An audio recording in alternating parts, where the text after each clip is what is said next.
Selamat datang di channel Laksus John, konten update dan akurat, jangan lupa like, komen, dan subscribe. Gubernur DKI Jakarta Anies Baswedan, mendapat banyak dukungan untuk maju dalam Pilpres 2024, yakni dari 6 partai besar. Hal ini merujuk pada hasil survei Carta Politika pada 10–17 April tahun 2022, yang menyebutkan, sebanyak 24,1% simpatisan Partai Golkar memilih Anies. Lalu Nasdem 33,9%, PKS 63,8%, P3 24%, PAN 38,9%, dan Demokrat 30,6%.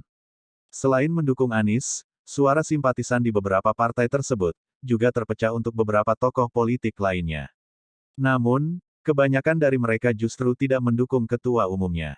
Seperti preferensi pemilih Golkar masih terpecah, untuk Anies 24,1%, Ganjar 26,8%, dan Prabowo 27,7%.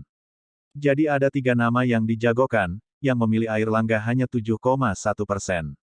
Partai lain yang tidak solid mendukung ketua umumnya adalah PKB.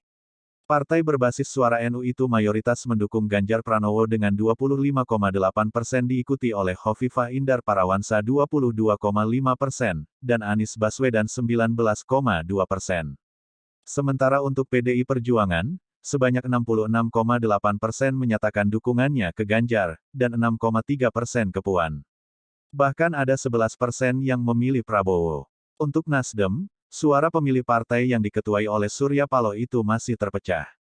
Menurut survei, sebanyak 33,3% memilih Anies Baswedan dan 32,3% Ganjar Pranowo. Ini menarik bagi Nasdem yang akan melakukan rakernas, dengan keterbelahan suara dukungan, dengan angka yang cukup seimbang. Adapun Demokrat, disebutkan, simpatisan partai berlambang Mercy itu menjagokan Agus Harimurti Yudhoyono atau AHY dan Anies Baswedan. Keduanya mendapatkan suara 30,6%, atau sama besar dari para simpatisan Demokrat, ujar Direktur Eksekutif Carta Politika Indonesia, Yunarto Wijaya dalam keterangannya Selasa, tanggal 26 April tahun 2022. Dalam survei kali ini, Carta Politika melakukan survei terhadap 1.220 responden, dengan margin of error 2,83%. Survei dilakukan dengan metode random sampling selama sepekan, yakni pada 10–17 April tahun 2022 di setiap provinsi Indonesia. Sekian, semoga manfaat, jangan lupa subscribe, dan terima kasih.